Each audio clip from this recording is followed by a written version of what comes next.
क्या नाम है? मौलाना जर्जीस झूठ बोल के जा रहे हैं। क्या नाम है?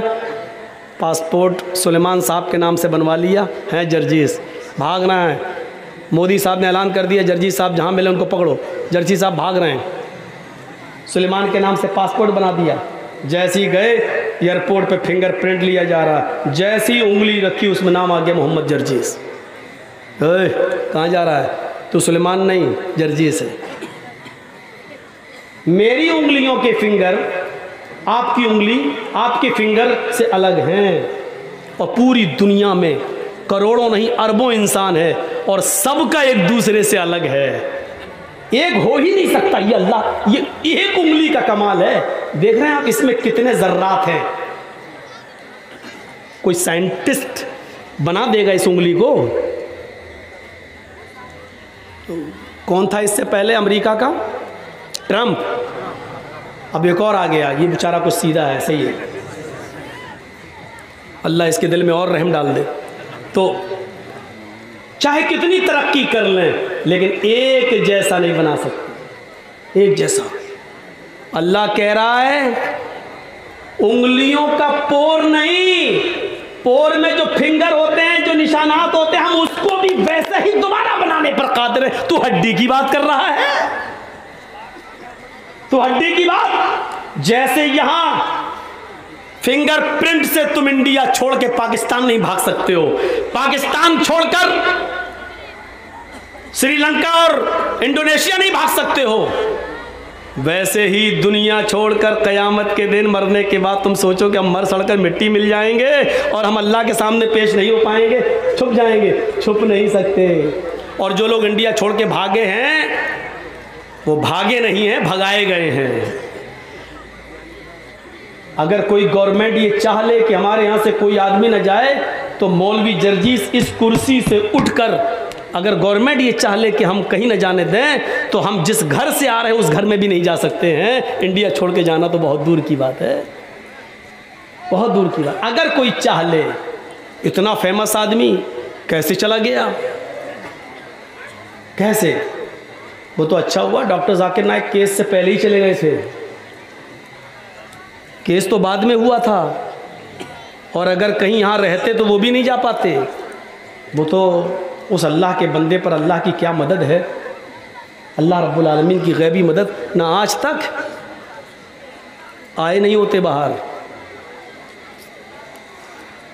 आजम खां जैसा आदमी देख रहे हो, मुर्गी चोरी, अंडा चोरी, किताब चोरी, ये केस लग रहा है। अंडा चुराएगा वो।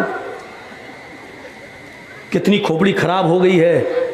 हालत देखिए आप। उस आदमी पर कितने इल्ज़ाम और कितने आरोप लगाते हैं। लोग कह रहे हैं भगोड़ा भगोड़ा। अरे तुम्हारी खोपड़ी में भगोड़ा भरा है, तुम कहो। ये रास्ते अल्लाह ने बनाए थे, अल्लाह ने। तो मेरे भाइयों, अल्लाह कहता है बला कादिरीना अला नुसव्विया बनाना। इंसान हो तुम ये सोचते हो कि हम तुम्हारी हड्डियों को दोबारा जमा नहीं कर पाएंगे। अरे हड्डियां तो छोड़ो, हम तुम्हारी उंगलियों के पोर भी दोबारा बनाने पर कादिर हैं। युरीदुल इंसानु लियफजुरा मामा। लेकिन इंसान तो ये चाहता है कि आगे भी वो गुनाह के काम करता रहे। इंसान ही चाहता कि नहीं और भी गुनाह काम करे। गुनाह में लज्जत है ना, गुनाह में एंजॉय है, गुनाह में मजा है, गुनाह में लुत्फ मिलता, थोड़ी देर के लिए मिलता है। बल युरीदुल इंसानु लियफजुरा मामा। इंसान तो ये चाहता है कि वो आगे भी कुछ गुनाह के काम करे और गुनाह के काम करते करते जब उससे कहा जाता है कि डरो अल्लाह से, कयामत का दिन आएगा, तो वो उल्टा सवाल करता है यसअलु अय्यान यौमुल क़यामा। अरे तुम कयामत कयामत चिल्लाते रहते हो, कयामत अरे कब आएगी? आएगी तो टाइम बताओ, आएगी तो तारीख बताओ, आएगी तो कितने सालों के बाद आएगी बताओ। अरे मेरे दादा जिंदा थे तब भी यही सुनते आए, बाप जिंदा थे तब भी सुनते आए, अब हमें जिंदगी मिली हम भी यही सुनते आए, हमारी औलादें भी यही सुन रही हैं और इनकी औलादों की औलादें भी यही सुनेंगी। अरे कब आएगी? अरे बताओ ना कब आएगी? अल्लाह ने उसी का जवाब दिया है। ये पूछता है कयामत आएगी तो कब आएगी? सुनो, फैजा बरिकल बसरू, आंखें जब चुंदिया जाएंगी, आंखों की रोशनी सल्ब हो जाएगी। ऐसे करो, चुंदियाना किसको बोलते हैं? इतनी रोशनी आ जाए कभी कभी हमारी आंखों के सामने कि उस रोशनी में भी हमें कुछ ज्यादा दिखाई नहीं देगा। उसके पीछे क्या हमको नहीं दिखाई देगा। इसको कहते हैं जब कयामत आएगी तो उसकी पहचान ही होगी, फैजा बरिकल बसर, आंखें चुंदिया जाएंगी, व खसफल कमर, चांद की रोशनी सल्ब कर ली जाएगी, चांद बेनूर हो जाएगा। आंखों की रोशनी, आंखें चुंदिया जाएंगी, चांद बेनूर हो जाएगा। वजुमिया शम्सु वल कमर, चांद और सूरज दोनों जमा कर दिए जाएंगे। चांद और सूरज, सूरज के अंदर से गर्मी धीरे धीरे कम हो रही है। अल्लाह ने कहा ना, इज़ा शम्सु कुव्विरत, हम सूरज को लपेट लेंगे। जब सूरज लपेट दिया जाएगा तो सूरज कैसे लपटेगा मालूम है? सूरज ऐसे लपटेगा क्या? जैसे हम लोग पतंग उड़ाने का मांझा लपेटते हैं, ऐसे थोड़ी लपटेगा। सूरज लपेटने का मतलब सूरज की गर्मी को लपेट देना। सूरज की गर्मी कैसे लपटी जाएगी? सूरज को जितनी रोशनी अभी दुनिया को ज़रूरत है, हमारे खेतों को, अनाज को, गल्ले को, उतनी मिल रही है, लेकिन सूरज के अंदर से धीरे धीरे रोशनी, गर्मी कम होती जा रही है, धीरे धीरे रोज़ाना कम होती जा रही है। और जितनी गर्मी धीरे धीरे कम होती है और ज़मीन पर अनाज को पकने के लिए और गल्ले को पकने के लिए जितनी गर्मी की ज़रूरत पड़ती है, सूरज अपनी मकनातीसी ताकत के ज़रिए ज़मीन को उतना अपने ऊपर खींच लेता है। इतनी सूरज की गर्मी कम हुई तो ज़मीन उतनी ऊपर बढ़ जाती है सूरज की गर्मी को हासिल करने के लिए। तो ज़मीन धीरे धीरे बढ़ रही है, तो जब ज़मीन बढ़ रही है तो चाँद भी धीरे धीरे ऊपर की तरफ बढ़ रहा है। और एक दिन सूरज की गर्मी धीरे धीरे कम होती जाएगी, चाँद की भी गर्मी रोशनी ख़त्म होती जाएगी और चाँद धीरे धीरे ऊपर उड़ते उड़ते सूरज से टकरा जाएगा। ये आज की साइंस कह रही है, हम नहीं कह रहे हैं। जब चांद धीरे धीरे ऊपर जाता जा रहा है, बढ़ता जा रहा है और सूरज की रोशनी कम होती है, तो चांद सूरज से उतनी रोशनी लेने के लिए ऊपर की तरफ बढ़ता जा रहा है और बढ़ते बढ़ते सूरज से टकरा जाएगा। जब सूरज से टकराएगा तो चांद और सूरज दोनों जमा हो जाएंगे और जब दोनों जमा हो जाएंगे तो वह जुमिया शम्सु वल कमर, कुरान की इस आयत पर दुनिया धड़ाधड़ ईमान ले आएगी।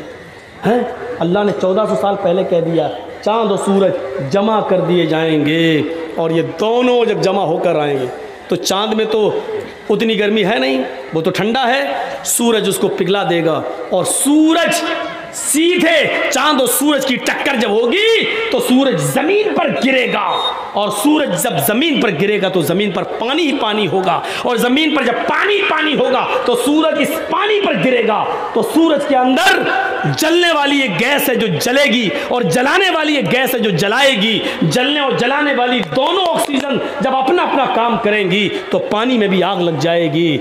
वइज़ल बिहारु फुज्जिरत, समंदर भी भड़का दिए जाएंगे। साइंस तुम पढ़ते हो, बताना एक मुल्ला मौलवी को पढ़ रहा है। कम से कम ये जिम्मेदारी तो तुम लोग संभालो, हम लोगों को हमारी लाइन में रहने दो। लेकिन अफसोस ये है कि तुम्हारी लाइन भी हम ही अपनाएं और हम ही बोले। सोचिए, फैज़ा बरिकल बसरु व खसफल कमरु व जुमिया शम्सु वल कमर। इन लोगों को भगा तो दो, ये सामने बैठे हुए हैं, मजाक कर रहे हैं यहाँ पर सामने बैठकर। जब आंखें चुंदिया जाएंगी, चांद की रोशनी खत्म हो जाएगी, बेनूर हो जाएगा, सूरज और चांद जमा कर दिए जाएंगे। ये तीन चीजें जब इंसान अपनी आंखों से देख लेगा तो जो पूछ रहा था यसालो अय्यान यौमुल क़यामा, क़यामत कब आएगी, जब ये तीन चीज़ों को वो अपनी आंखों से देख लेगा, आंखों की रोशनी, आंखें चुंधिया गई हैं, कुछ दिखाई नहीं दे रहा है, आंख खुली है लेकिन दिखाई नहीं दे रहा है, और सूरज चांद बेनूर हो गया, चांद और सूरज जमा हो गए, ये तीन चीजें जब देखेगा तो चीख पड़ेगा, यक़ूलुल इंसानु यौमइज़िन ऐनल मफर, चीखेगा चिल्लाएगा आज मैं कहाँ भागूं, भागने की कोई जगह हो तो बताओ, ऐनल मफर, कहाँ भागूं, भागने की जगह कहाँ है, इंसान बोलेगा, इंसान पूछेगा, इंसान चीखेगा, ऐनल मफर, जाए पनाह बताओ, छुपने की जगह बताओ। ओ लोगों, समंदर का पानी पूरी दुनिया को घेर रहा है, सूरज 1 मील के फासले पर आ गया है, हाय हमारी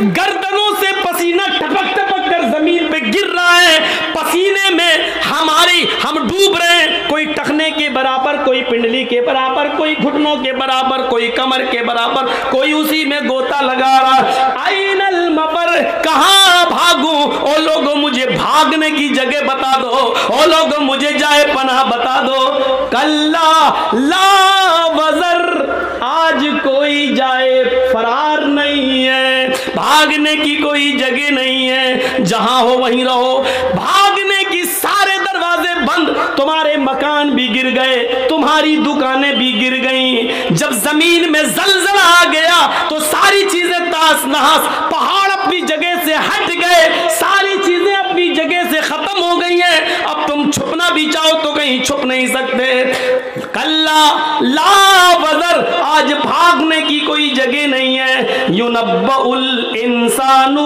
यौमइज़िन बिमा क़द्दम वअख़र, इंसान आज तुझे बता दिया जाएगा, आज तेरे सामने तेरे आमाल नामे रख दिए जाएंगे, बिमा क़द्दम वअख़र, तूने क्या पीछे छोड़ा है, क्या आगे भेजा है, आज तू अपनी आंखों से दोनों चीजों को देख लेगा, क्या गुनाह करके आया और क्या नेकी करके आया, आज तू इनको अपनी आंखों से देख